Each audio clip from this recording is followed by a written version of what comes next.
Seminario Internacional de las Familias.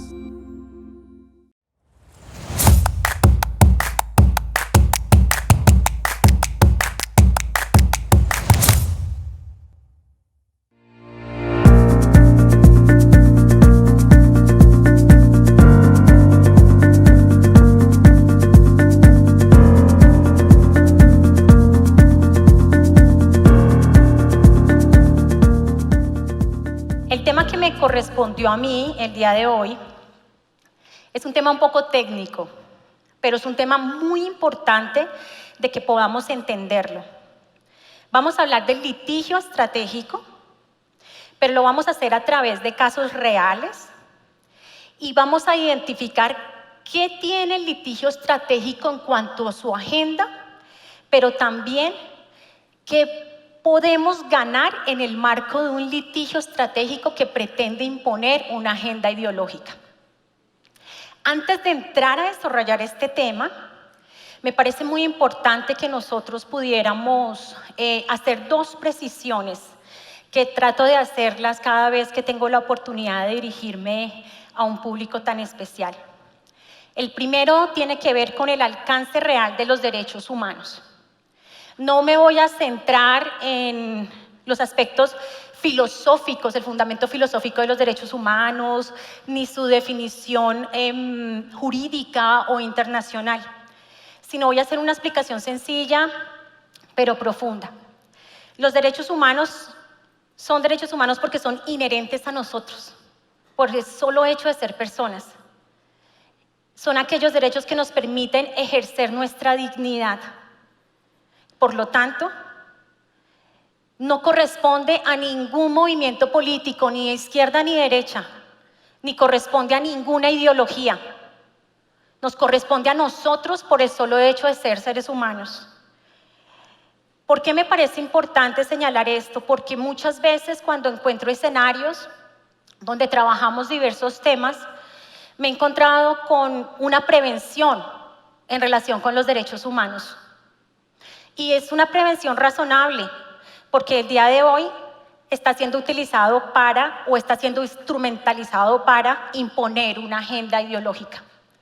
Pero en sí, los derechos humanos tan solo son una herramienta que también es nuestra y que es importante que nosotros que tengamos conciencia de esa agenda, de esa herramienta. ¿Por qué? Porque cuando hablamos de derechos humanos estamos hablando nada más ni nada menos que la libertad religiosa. Estamos hablando de la libertad de expresión, estamos hablando de la objeción de conciencia, estamos hablando del derecho a la familia, estamos hablando del derecho a educarnos a nuestros hijos. Por eso es importante que dejemos las prevenciones que hay detrás en relación con el tema de los derechos humanos y que veamos que es una herramienta estratégica que podemos usar. Ahora, yo quiero poner dos ejemplos históricos que me parecen muy importantes para que nos demos cuenta cómo, a través del ejercicio político de una fe bíblica, nosotros como pueblo creyente hemos contribuido a la reivindicación de los derechos humanos, especialmente el derecho de los humanos de las mujeres. 1848, Declaración de Séneca, Nueva York. Surge el movimiento más importante en el marco de la reivindicación de los derechos de las mujeres. El derecho al voto. ¿Y dónde sucede? En un contexto religioso, en una iglesia metodista. Allí surgió el movimiento de las sufragistas, que terminó alcanzando a toda América con una consecuencia maravillosa, otorgándole el derecho al voto a las mujeres. Vámonos más al presente. Años 60, Estados Unidos. En la época en que en los hoteles y los restaurantes interestatales habían letreros donde se decía no negros, no judíos, no perros. Se levanta un hombre en un contexto religioso de una iglesia bautista, Martin Luther King. Y es el protagonista del movimiento de derechos civiles más importantes de los Estados Unidos que impactó el derecho constitucional de los Estados Unidos y el derecho en todo el mundo. Eso y otros ejemplos más podemos nosotros encontrar cuando nosotros hacemos un ejercicio político de nuestra fe. Con esto yo quiero decirles, no hay razón de ninguna manera de aceptar que la oposición, por decirlo de esa manera, o los promotores de la agenda progresista nos llamen antiderechos. Hemos aportado de manera legítima, valiosa y contundente a la causa de los derechos humanos en el mundo. Ahora bien, es muy importante entonces concluir hasta aquí. Primero, los derechos humanos son de todos y para todos. Segundo, no pueden estar capturados por una agenda o por un movimiento político. Tercero, hemos sido constructores de la reivindicación de los derechos. Y cuarto, necesitamos ir construyendo más en ese sentido. Ahora, la segunda precisión que debo hacer es en relación con el litigio estratégico. ¿Qué es? ¿En qué consiste? ¿Cuál es su finalidad? Es un tema técnico que trabajan los abogados, que se desarrolla ante tribunales, pero es un tema que debemos conocer, porque a través del ejercicio de litigio estratégico se está imponiendo la agenda ideológica. Voy a explicarlo a través de algunos ejemplos, pero primero lo voy a definir.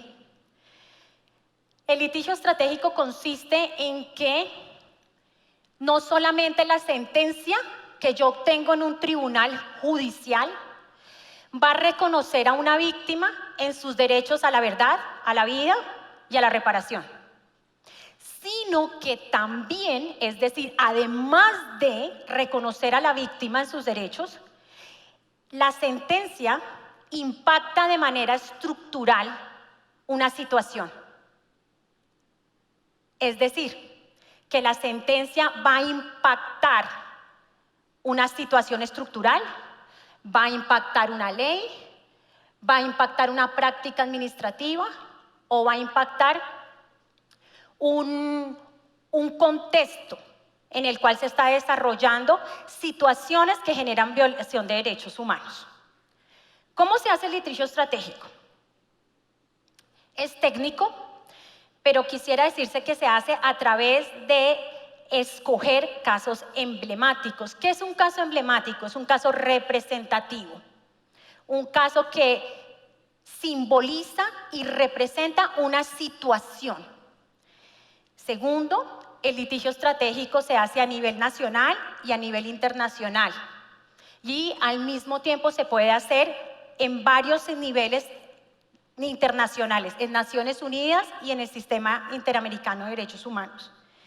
Y tercero, el litigio estratégico también implica una utilización de otras herramientas que van más allá de lo jurídico, que son las redes sociales, la generación de una campaña comunicativa altamente estratégica y de impacto, la generación de foros académicos para discutir precisamente lo que se está decidiendo en el foro, en el marco del litigio estratégico. En ese sentido, tenemos que el litigio estratégico pretende cambiar una situación estructural que es reconocida por ser fuente de violaciones de derechos humanos.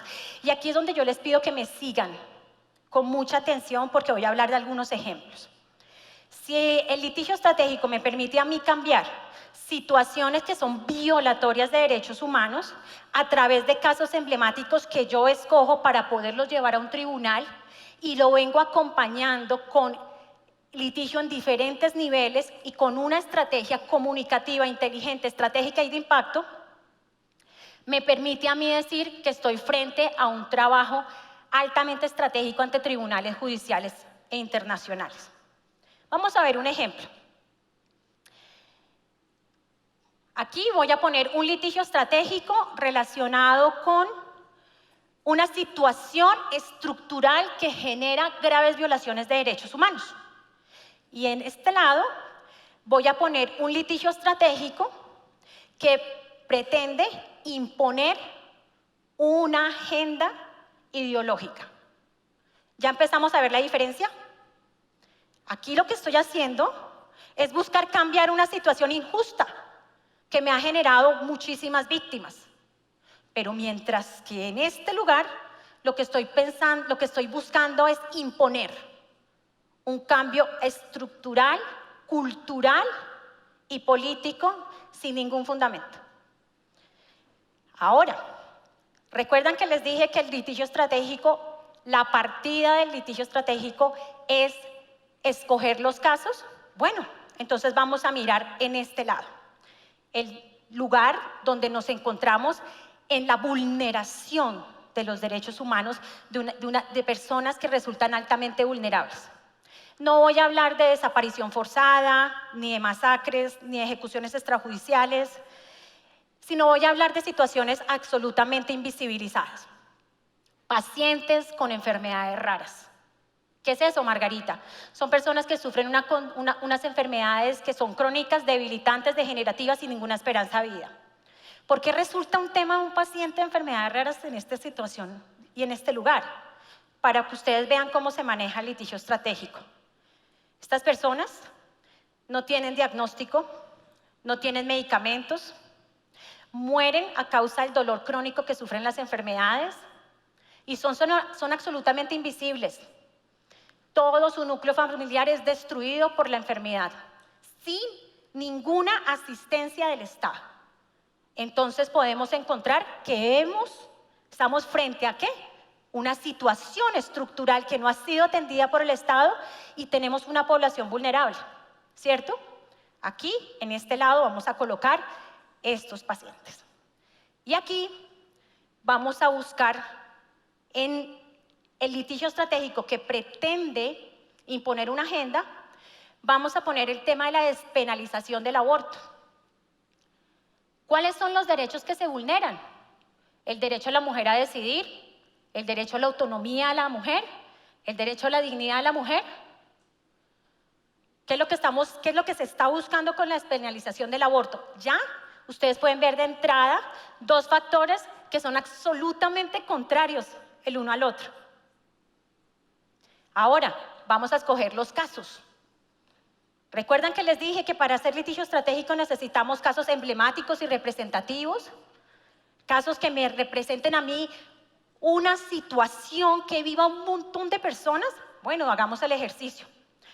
Voy a escoger los casos más representativos para los pacientes que sufren enfermedades raras. ¿Qué tal? Los niños que sufren piel de mariposa. Esa enfermedad que se les cae la piel por pedacitos o que cuando se les quita su ropita se viene pegada a la piel. Absolutamente dramático. No tienen atención, no tienen suplementos médicos.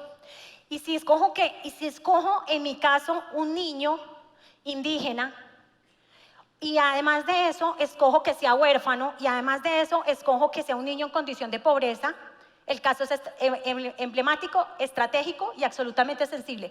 ¿Quién en el momento de litigar se va a poner un caso así?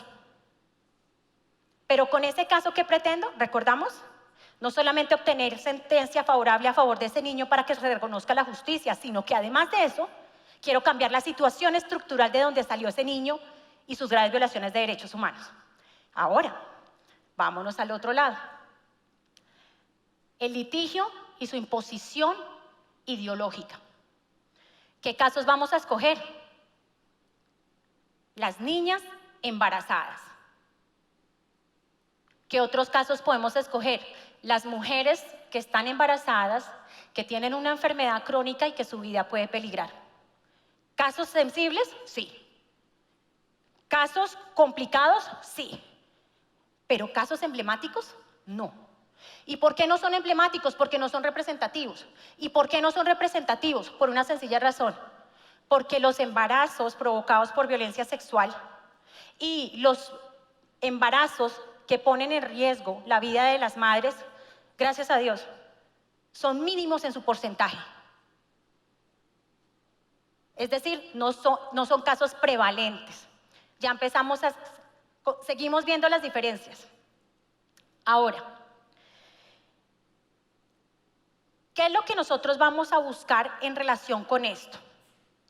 Con los niños de piel de mariposa, sensibilización. Estamos buscando atención médica, estamos buscando reconocimiento estatal. Pero vamos un poco más acá y miramos con la agenda estratégica del aborto. Resulta que no me hace, todavía necesito una campaña más agresiva. Entonces, trabajo casos reales, como las 17 más contra el Ecuador. ¿Qué es ese caso, Margarita?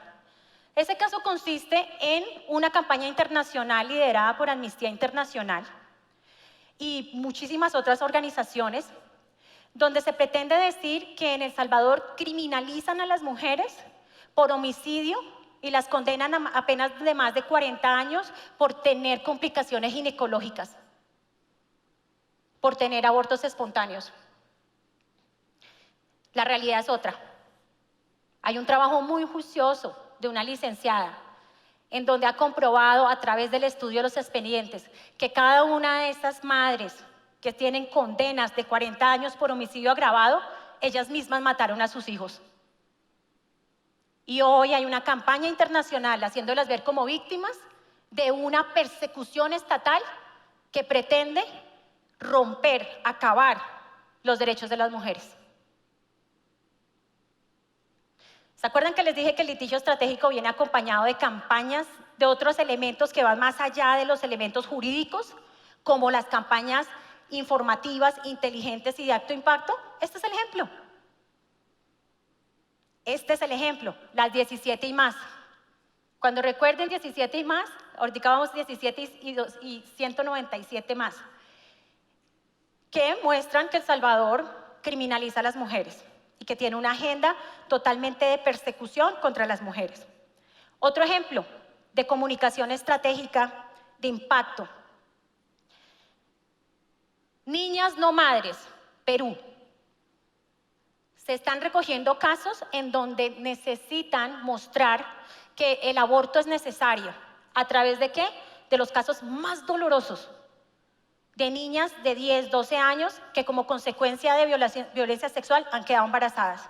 Entonces, ten en cuenta la utilización de las víctimas frente a la imposición de la agenda. Es absolutamente amoral, pero también insensible. Pero aún así, estas son las campañas que se están haciendo. ¿Con el propósito de qué? De posicionar el aborto. Y ahora vamos a ver cómo. En las campañas que hace la agenda progresista, es mi opinión personal y quiero compartirla. Yo creo que esto pasa ya más de ser una campaña estratégica de impacto a ser propaganda. La propaganda fue la que permitió en la Alemania nazi matar 6 millones de judíos con el silencio del pueblo.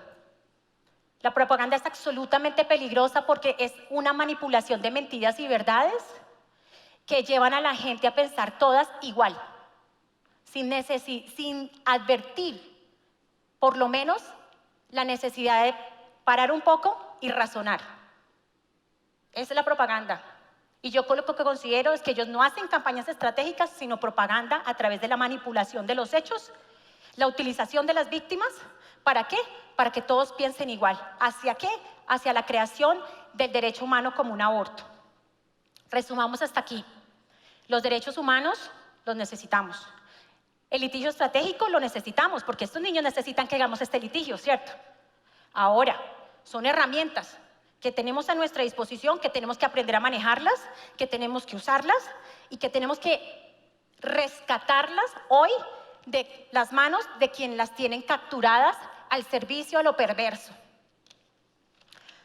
Ahora bien, analicemos el caso de Beatriz, que tanto hemos hablado el día de hoy. Y vamos a ver la narrativa de los demandantes. La narrativa de los demandantes es la siguiente: 2013. Mujer en condición de extrema pobreza, campesina, padecía una enfermedad crónica y debilitante.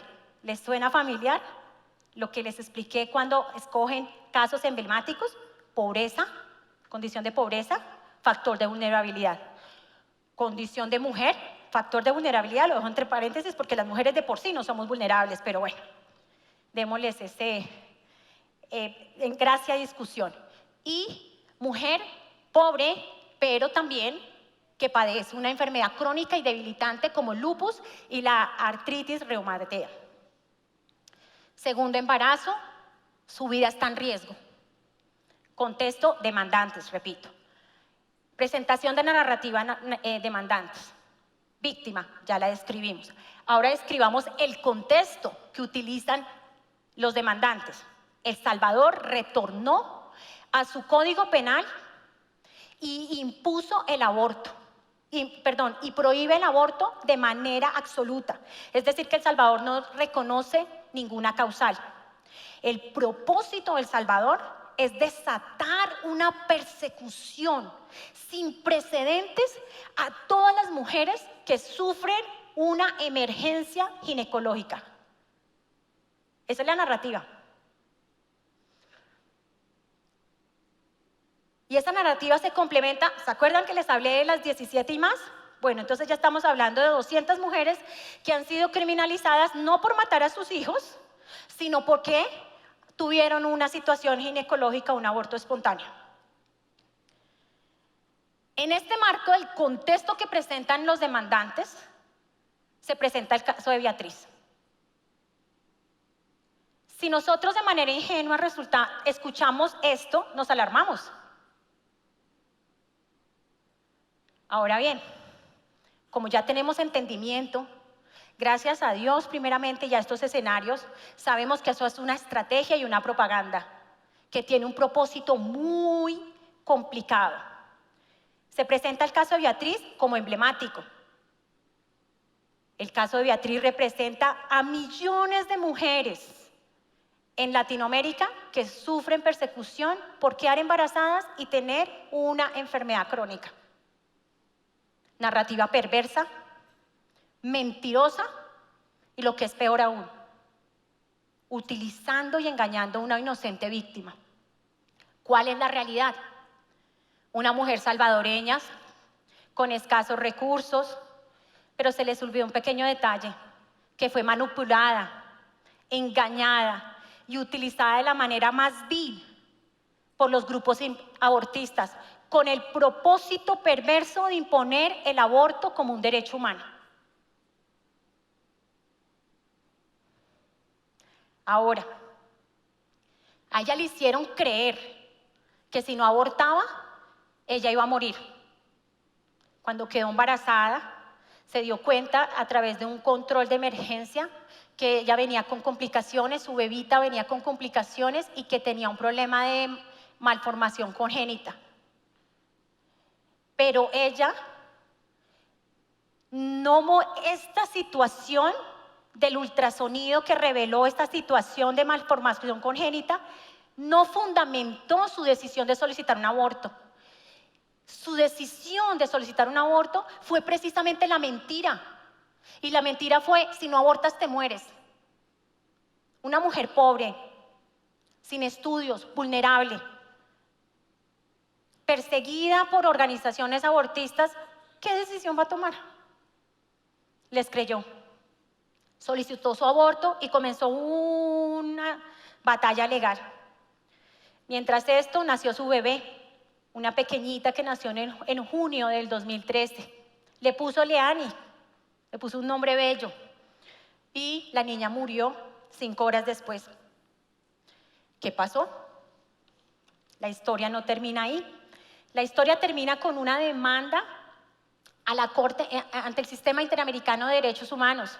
¿Saben qué alegaban ellos? Que el hecho de que El Salvador le hubiera negado el aborto a Beatriz atentó contra su vida y atentó contra su integridad personal. Tremendo, ¿no? ¿Qué buscaba el caso de Beatriz? ¿Qué busca?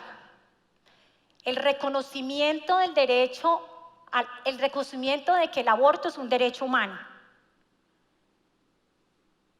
Y lo he dicho varias veces y lo hemos hablado aquí, pero yo quiero que entiendan por qué esto es tan grave en términos claros, sin tanto concepto legal. Cuando un Estado reconoce un derecho humano, inmediatamente se imponen obligaciones hacia los Estados. Y la primera obligación que se le impone al Estado es promover el aborto.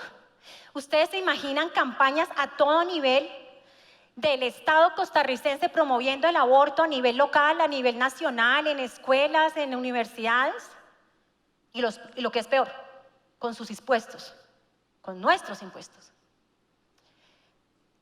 Cuando se reconoce un derecho humano, también está la obligación del Estado de garantizar el ejercicio de ese derecho. Consecuencia concreta, cambio de legislaturas, reformas de los sistemas de salud, imposición a médicos y enfermeras de practicar el aborto. Porque como se tiene que garantizar el derecho, el ejercicio del derecho, el Estado en el marco de la teoría en general de los derechos humanos está obligado a garantizarlo.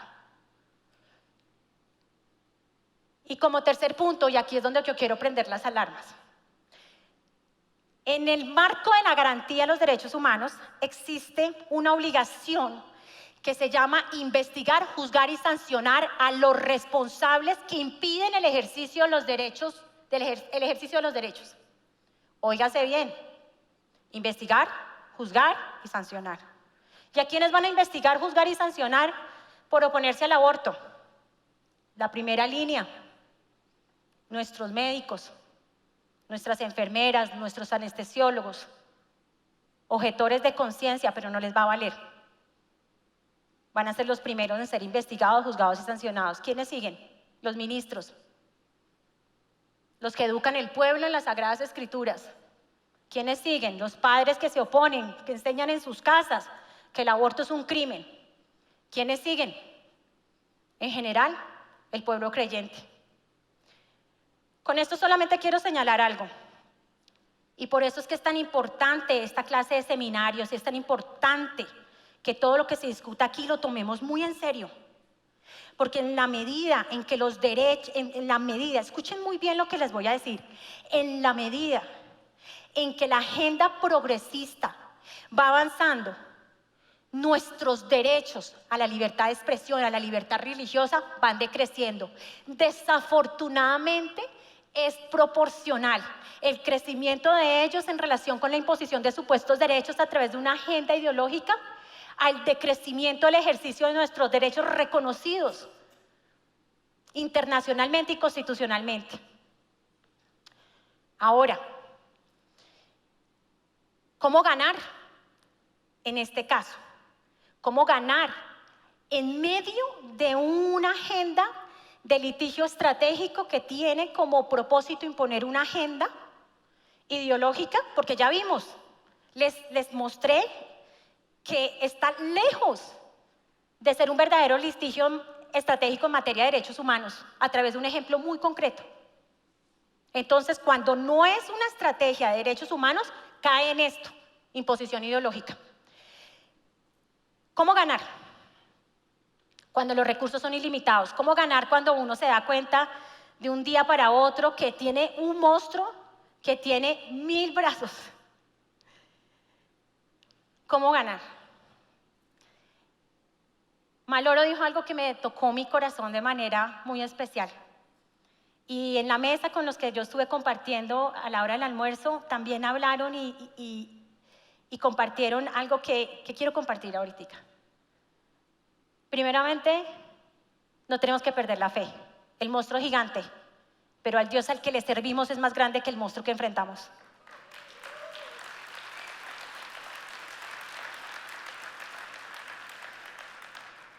Segundo, no hay que tener miedo. Y recojo las palabras de mi compañero. Hay que pararse, hablar con la verdad, con decoro, pero con la verdad. Hay que decir, hay que llamar lo malo, malo, y lo bueno, bueno. Con decoro, pero con determinación. Porque para este tiempo hemos nacido. Ahora, ¿esperamos una sentencia favorable en el caso de Beatriz? Esa no es la pregunta. La pregunta está, ¿cómo contener el daño? Y el daño se contiene de una manera muy especial. Y aquí es donde está lo que se ha hecho a través del liderazgo de Neri, de Juan, de Maloro, de todos los que hacen parte de este grupo maravilloso que hoy nos convoca. Y es minimizar.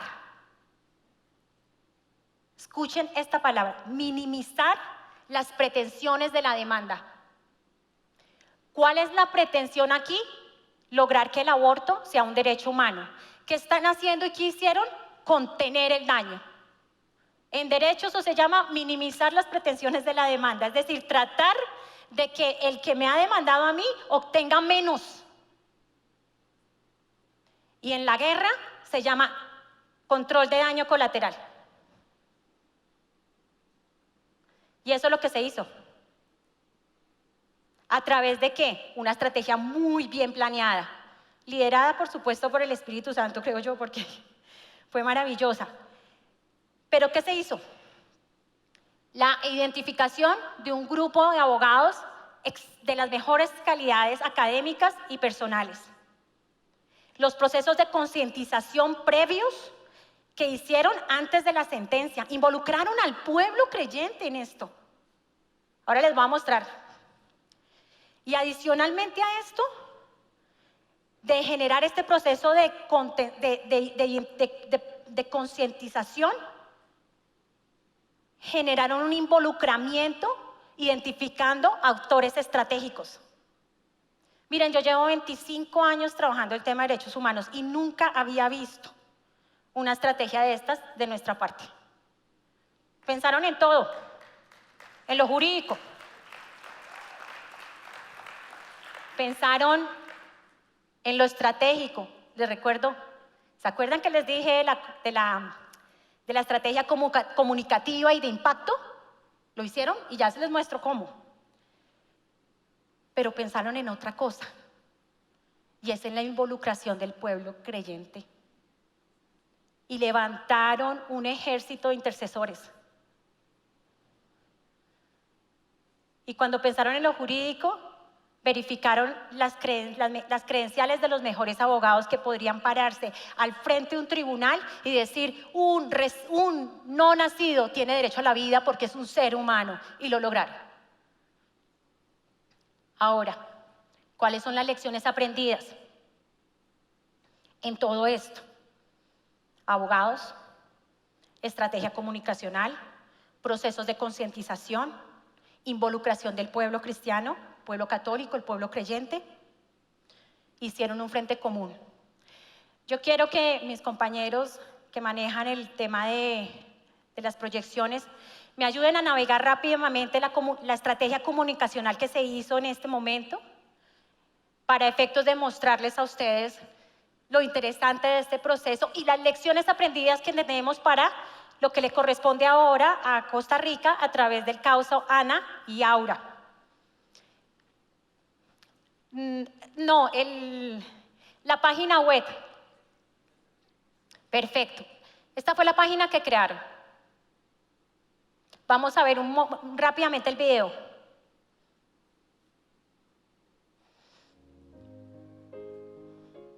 Ella es Beatriz y su niña, Liani.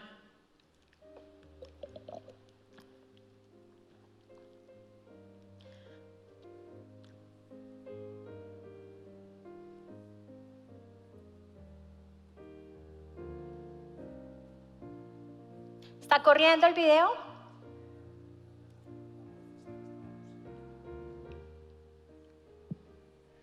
Un segundo, que estamos en un tema técnico para que proyecte audio. Ok, entonces mientras tanto yo voy a aprovechar. Esta página tiene aspectos muy importantes. Cronología de los verdaderos hechos. ¿Se acuerdan que les dije que nos estábamos enfrentando a propaganda? ¿Recuerdan las características de la propaganda? Mentira, manipulación, con el propósito de que todos piensen igual sin razonar. Aquí se muestran los hechos de manera cronológica, hechos reales y verificables a través del expediente. Y hay una parte muy interesante donde se colocan verdades y mentiras. Con esta clase de herramientas que ahora vamos a analizar, nos dimos cuenta que hay mucho por hacer. Y lo que tenemos es que estar dispuestos. Veámoslo.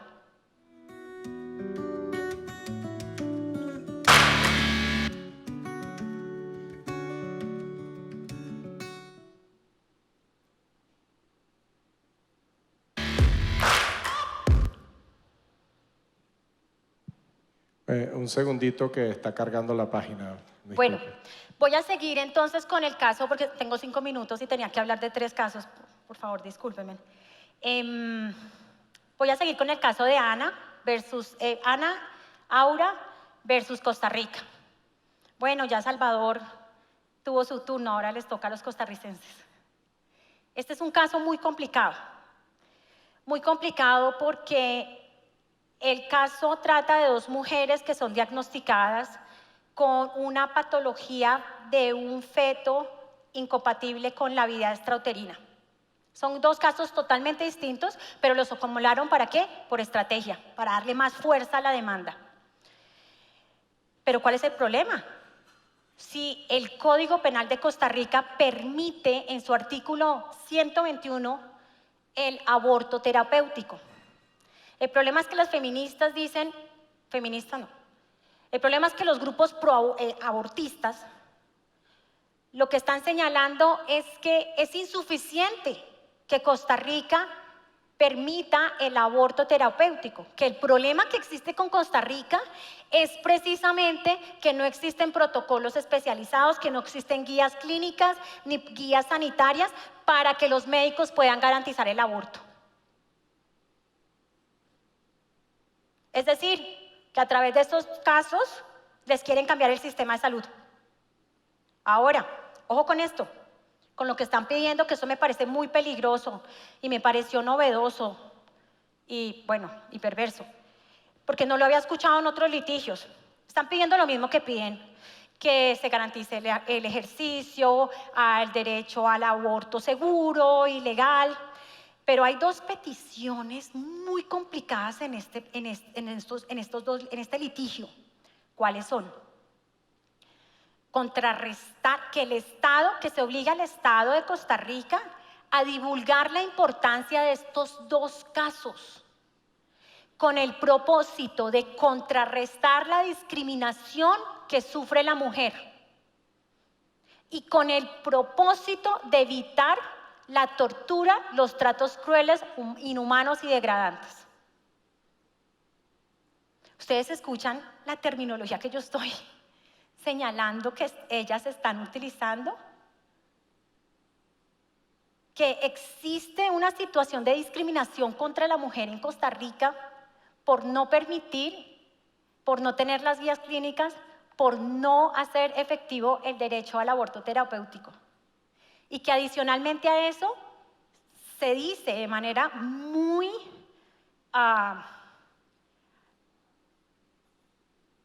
que no se note, que pareciera ser que hay tortura y práctica de tratos crueles, inhumanos y degradantes a las mujeres que están en esta condición de vulnerabilidad por parte del Estado de Costa Rica.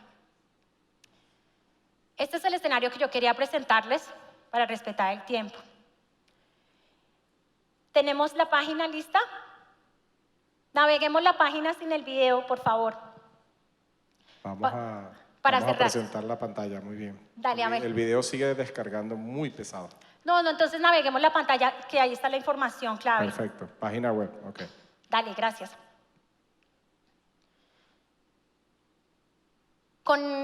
Quiero navegar esta página con ustedes y rescatar lo que se ha hecho aquí. Vámonos un poco al tema de la cronología. Cerremos el video.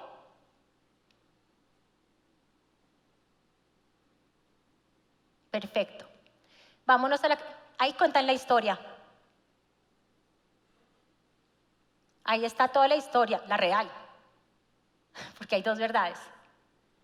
Ahora nos vamos a un link que dice mentiras y verdades. Miren esto, yo nunca había visto esto en 25 años de trabajo, me pareció, de verdad que los felicito. Es demasiado bueno. Mentira, el aborto es un derecho humano reconocido a nivel internacional. Verdad, no existe. Esta es la lucha hoy. Lo que se reconoce a nivel internacional es la vida desde la concepción. Sigamos. Mentira. A los grupos conservadores, nosotros, los antiderechos, no les importa la vida de Beatriz y la obligaron a tener a su hija a pesar de que podía morir. ¿Verdad? Los grupos Provida la acompañaron durante el embarazo, cuidando su vida y a Liani. Hoy, en cambio, el lobby contrario, el lobby progresista, primero la engañó. Y segundo, la condenó a vivir con miedo para tomar la decisión equivocada. Sigamos. Aquí hablan del contexto que les conté. Todo lo que yo les conté, miren de manera estratégica cómo lo resumen. Mentira, El Salvador condena a cualquier mujer que quiera abortar, incluso a aquella que se encuentra en peligro su vida. La verdad, el Código Penal salvadoreño reconoce el estado de necesidad y no condena a las mujeres en casos extremos. Se les adelantará el parto. Y se hará todo lo posible, como fue con Iliani, de salvar las dos vidas. Sigamos. Mentira, el Estado salvadoreño es responsable. Esta es la mentira más grande que hay y la quería dejar de última para ir cerrando.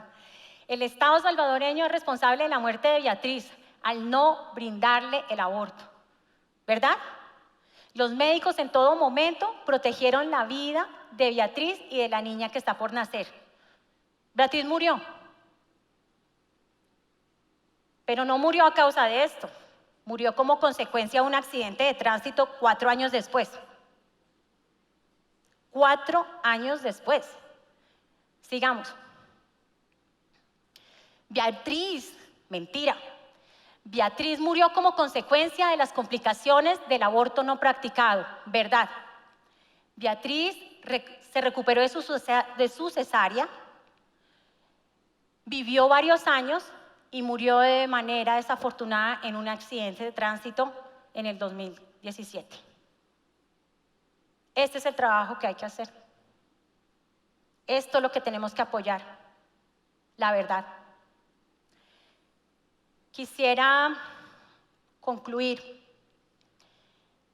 diciendo algo que siento que Dios ha puesto en mi corazón de manera muy, muy personal. Y las Escrituras nos hablan que en un tiempo las tinieblas cubrirán toda la tierra y los pueblos se oscurecerán. Pero sobre el pueblo de Dios amanecerá la gloria del Todopoderoso.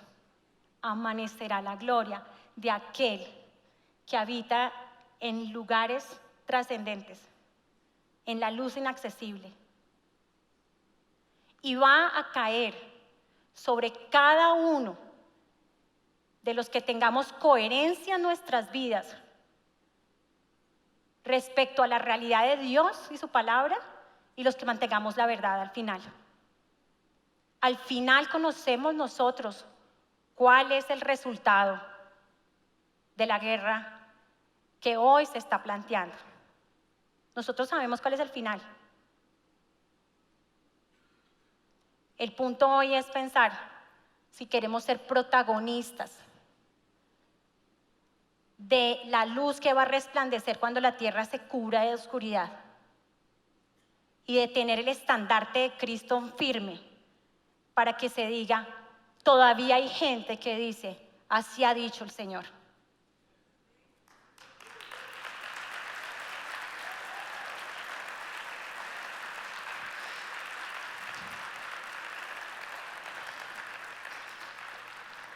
Muchísimas gracias. Fui leal con el tiempo. Me faltó un caso, pero pues después lo explicamos. Me faltó la opinión consultiva, perdón. Bueno, mil gracias. Yo realmente espero de todo corazón que sembrar una semilla en sus corazones, levantar conciencia de que estamos viviendo tiempos, no para asustarnos, sino tiempos fascinantes, fascinantes. Estábamos hablando un poco y compartiendo acerca de las Sagradas Escrituras y los profetas, los apóstoles, hablaban de estos tiempos que estamos viviendo como deseando vivirlos. Hemos nacido para este tiempo y tenemos que ser protagonistas de la verdad, de la coherencia, del decoro y del testimonio de Cristo en nuestras vidas. Este es, con toda humildad, el mensaje final que yo quiero dejarles. Muchísimas gracias. Margarita, queremos regalarte el tiempo para que presentes el segundo caso. Así, el siguiente caso, queremos escucharlo. Adelante, continúa. Ok, gracias. Voy a ir por mis notas.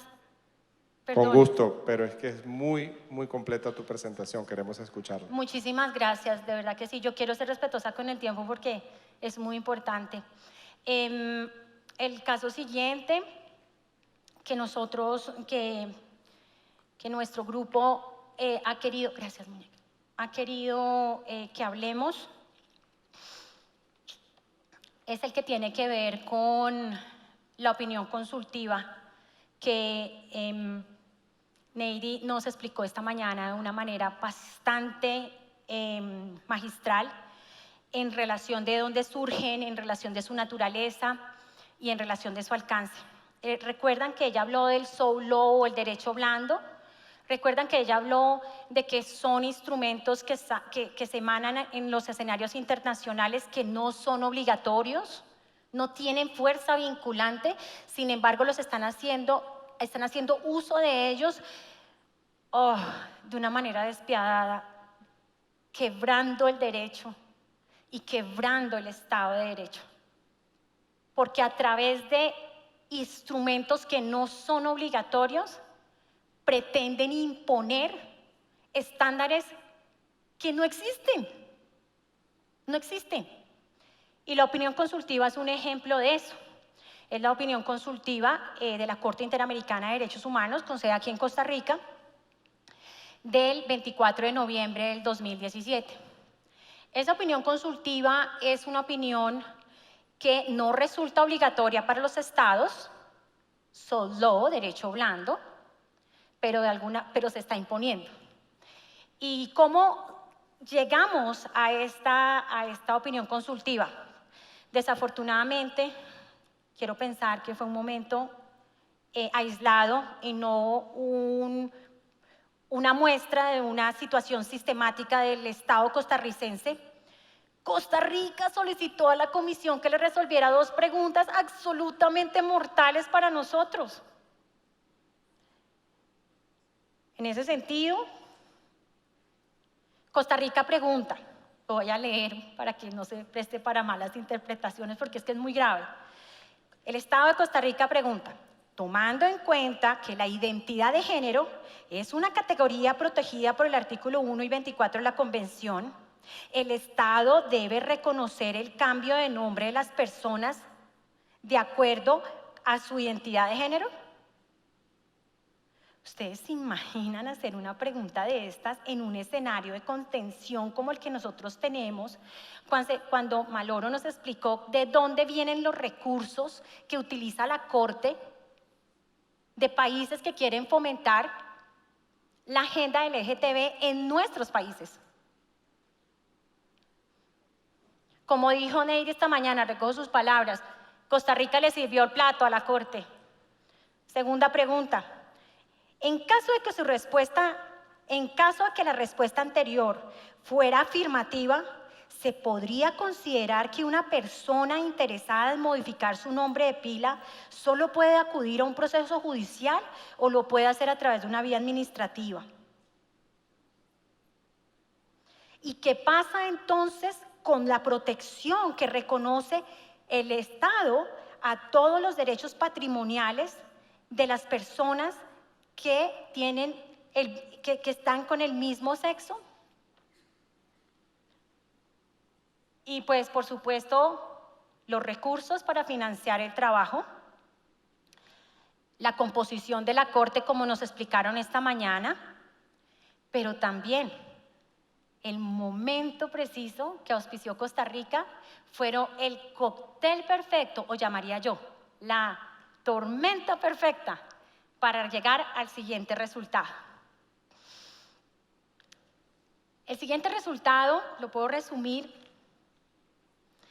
de la siguiente manera.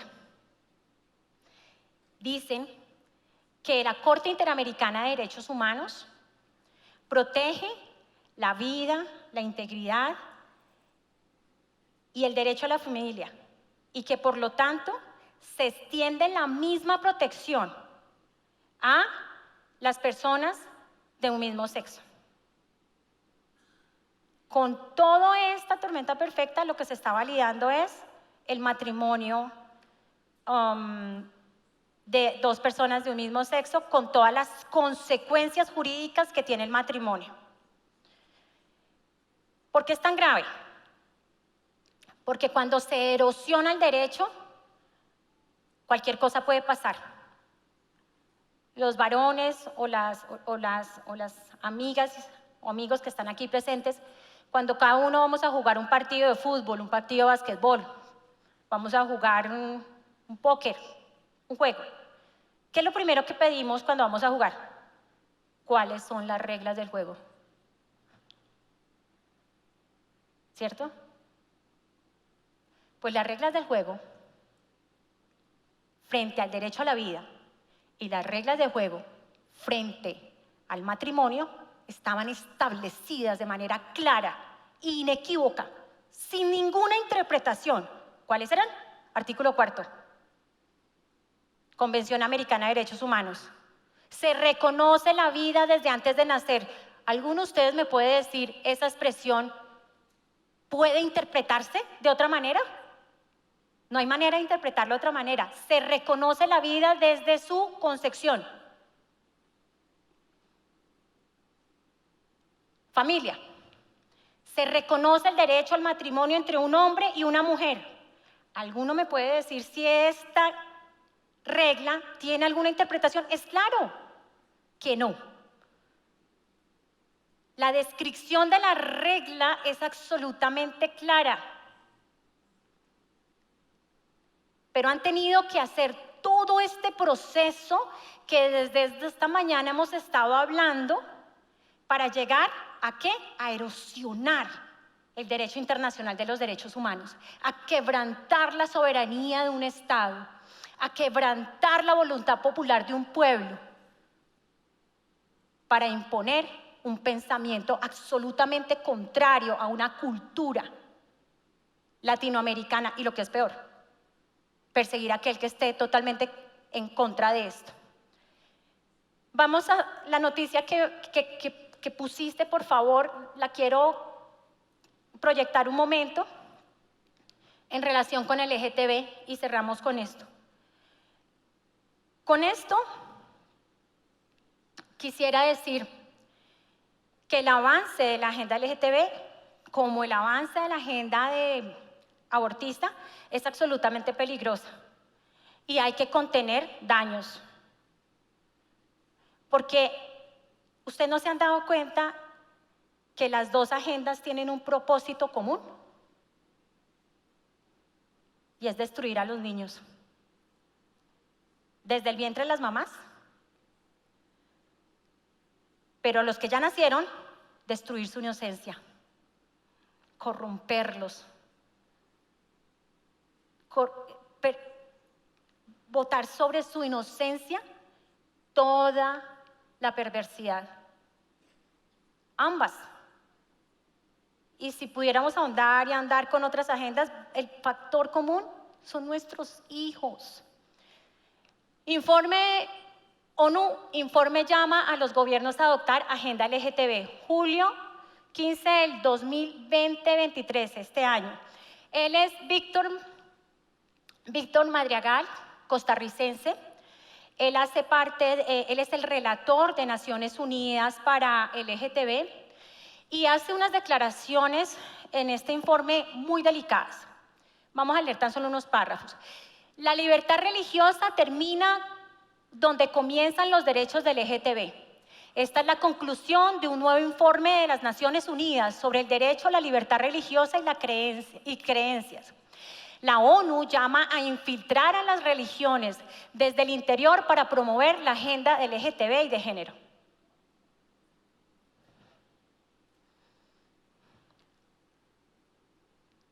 Hay una absoluta necesidad de dejar nuestras diferencias, de unirnos, de levantar un ejército de intercesores y de creerle a Dios que Él tiene la última palabra sobre todo esto.